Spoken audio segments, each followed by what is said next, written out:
19대 국회가 국회법에 규정된 개원일보다 27일 늦은 어제 드디어 개원했습니다. 그동안 국회는 문을 닫은 채 의원 임기 개시 이후 한 달 넘게 말로만 국회의원의 특권을 폐지하거나 축소하겠다고 공언해왔습니다. 이제 의원 특권 내려놓기에 여야가 얼마나 협력할지 지켜볼 일입니다. 한편 정치권에선 한일협정 긴급상정에 책임 공방으로 시끄럽습니다.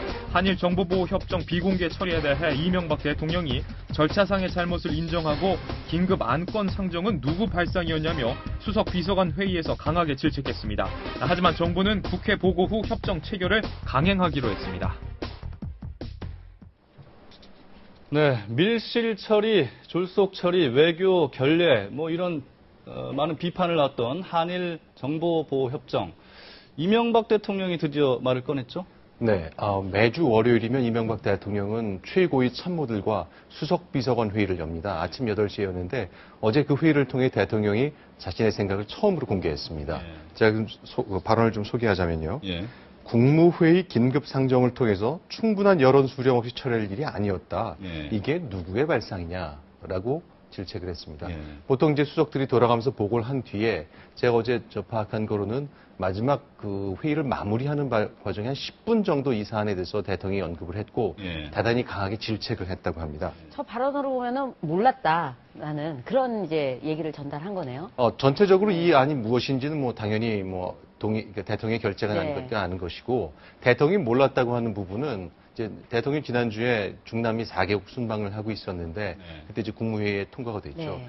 국무회의 안건에 외부적으로 공개하지 않고 비공개리에 처리한 과정 그것을 몰랐다고 그걸 몰랐다 주장하는 거죠. 예, 저희 이제 청와대 출입 기자가 어저께 천영우 외교안보 수석과 직접 통화를 했는데 대통령에게 국무회의 통과됐다는 내용은 보고했지만 그것이 비공개리에 긴급 상정돼 통과된 것은 나도 몰랐고 당연히 대통령께 보고도 드리지 못했다고 설명을 했습니다. 그러면 이명박 대통령의 확고한 뜻은 임기 내에 이 한일 정보보호협정 국내에 어떤 정서가 있는데도 확실히 추진하겠다 이런 겁니까? 그렇습니다. 어저께 이런 얘기도 했습니다. 그 동일한 그 정보보호협정이 24나라와 맺어져 있기 때문에 이런 사항을 국민께 소상하게 설명을 드려라.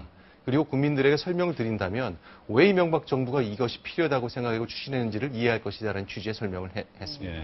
그 외교부가 이제 어저께는 네. 청와대에서 시킨 것처럼 했다 이런 얘기도 있었는데 장관이 직접 기자실 찾아서 그에 대한 거를 또 설명을 좀 뒷얘기를 설명을 좀 했다죠? 그렇죠. 그 김성원 외교통상부 장관이 어저께 기자실을 찾았습니다. 장관이 기자실을 찾아서 기자들에게 또 결국 국민들에게 설명한 일은 흔한 일입니다. 네. 경우에 따라서는 브리핑도 하고 내외신을 같이 만나기도 하는데 어제는 좀 특별했습니다. 아마 제 추측컨대 대통령이 아까 말씀드린 청와대 수석비서관 회의에서 왜 부처끼리 서로 책임을 떠넘기는 인상을 주느냐 이런 모습을 국민들이 보면 정부 일을 신뢰할 수 없다는 질책을 했는데 그것 때문인 것 같습니다. 사실은 일요일만 해도 그 기자들과 오찬을 한 고위 간부가 있었는데 우리는 공개하자고 했는데 청와대에서 그랬고 또 우리는 이런저런 방식으로 투명하게 소상히 설명해야 되어 했는데 청와대에서 반대했다는 뜻을 얘기해서 자칫 외교부가 청와대로 책임을 떠넘기는 인상을 남길 수 있었는데 그것에 대한 반작용이 아닌가 싶습니다. 예. 자, 국회가 앞으로 이 한일 정보보호 협정을 갖고도 논란이 있을 것 같은데 어제 개원식 하지 않았습니까? 네네. 이명박 대통령도 참석을 했죠. 그렇죠. 근데 박수가 한 번도 나오지 않았다고요? 예, 대통령이 4년 만에 한 번 열리는 국회 개원식에 참석해서 국정 연설을 하는 것은 오랜 관행입니다. 그 이른바 민주주의가 한 단계 진척됐다는 노태우 정부 첫 해 열렸던 88년부터 생긴 관행인데요. 어제 특이한 장면이 연출됐습니다. 이명박 대통령이 이제 국회 본회의장에 올라가 연설을 하는 입장과 퇴장 때는 박수가 나왔지만 연설이 진행되는 동안 한 번도 박수가 나오지 않았습니다. 굉장히 드문 일이죠. 사실은 이명박 대통령은 4년 전 530만 표차란 큰 표차로 이기고 당선된 첫 해 선거 후에 열린 그 개원식에서는 28번 박수를 받았습니다. 그리고 야당 의원들이 기립도 했고요.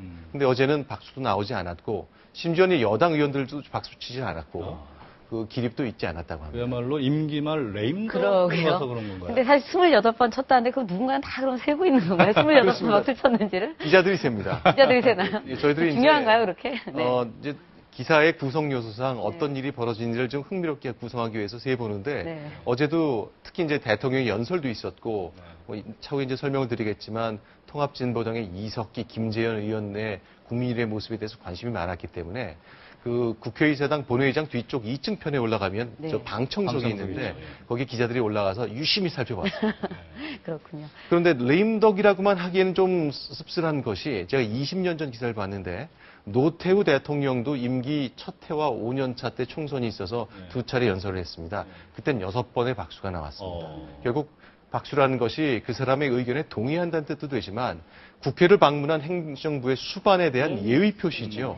네. 그런 점에서 자기와 생각이 다른 사람을 뭐 꼭 그 생각에 동의할 필요까지는 없지만 다소 존중해주는 모습이 사라지는 현상, 20년간의 시간차를 두고 나타난 두 모습이었습니다. 그 어제 국회 관련해서 사실은 가장 관심을 많이 끌었던 거가 어떻게 보면 많이 기다리면서 봤을 분도 있을 것 같은데 국민의례잖아요. 그래서 네. 요새 뭐 이석기 의원하고 김재현 의원이 국민의례 관련했을까, 애국가는 불렀을까, 가사는 안 틀렸을까 뭐 이런 게 좀 궁금했는데 네. 어제 결국은 애국가는 불렀는데 국민의례는 국기에 대한 경례는 못했다 이런 얘기가 있어요. 그렇죠. 2시에 개원했는데 뭐 우연인지 아닌지는 알 수 없지만 지각했죠? 두 분이 좀 2, 3분 늦었습니다. 두 분이 같이 들어온 건가요? 같이 늦었습니다. 네. 그래서 전반부에 진행된 국기에 대한 경례는 물리적으로 할 수가 없었고 애국가 제창이 진행되는 중간에 들어와서 아마 그 TV 뉴스를 통해서 시청자 네. 여러분들께서 좀 보셨을 텐데요. 김재현 의원은 비교적 적극적으로 불렀고 이석기 의원은 좀 우물우물하는 듯하는 인상을 좀 남겼습니다. 그렇군요. 자, 재미있는 게 이제 신문마다 어제 그 국회 개원식 사진을 보니까 각기 다른 사진을 실었던데 어떤 뭐 논조에 따라서 그럴 수 있다고 생각하는데 어떻게 네. 보셨어요? 화면에 지금 신문 사진이 나오고 신문 사진을 좀 모르겠네요. 띄워주셨으면 예. 좋겠는데요. 일단 저 신문 일면의 사진은 그 신문의 얼굴과도 같습니다. 그래서 편집국장을 통한 네, 지금 나오는 많은 동아일보 분들이 같은 경우는 어떻습니까? 동아일보는 일면 사진에 역시 방금 말씀드린 이석기 의원, 김재현 의원의 애국가 제창 모습을 사진을 찍었고요. 저 경향신문도 같은 사진을 실었습니다. 경향신문은 이제 그 이른바 진보 진영에서는 한겨레 신문이 다소 이제 NL 계열의 우호적인 시각이 있다면 경향신문은 이제 그 PD 계열의 그 우호적이 있는데 그 동아일보와 경향신문은 같은 사진을 일면에 실었습니다. 그리고 그리고 저 중앙일보는 그 대통령 입장할 때 기립하지 않는 그 저건 야당 의원들의 모습을 중앙일보. 사진을 좀 실었고요. 이명박 대통령이 지금 연설 지금 걸어 들어오고 있는 장면이죠. 입장을 하고 있는데 주위에 있는 민주당, 통합진보당 의원들이 야당 의원들이군요. 네. 좀 냉소적인 반응을 보이고 있다. 이런 인상을 주는 이제 사진을 실었고요. 그리고 한겨레 신문은 지금 화면에 나오죠. 예. 그 박근혜 전 비대위원장에게 찾아가 인사하는 의원들의 모습을 일면에 실었습니다. 이게 뭐 미리 줄대기 하는 거 아니냐, 뭐 이런 인상. 그렇죠. 메시지, 줄대기도 그런 보일 메시지를 것이고 주려는 건가요? 그 한 사람에게 집중된 권력 예. 그리고 그 권력자가 얼마나 주위 의원들로부터도 네. 그 힘의 중심에 몰려 있는 것을 보여주는 아주 상징적인 사진이라고 판단한 것 같습니다. 어디에서 어떻게 사진을 찍느냐에 따라서 참 전달하는 메시지가 그런 달라질 것 수도 같아요. 있어요. 참 재밌네요. 네. 사실은 저 이해창 대표 주변에도 저런 사진을 찍으려면 찍을 수 그렇죠. 있죠. 예.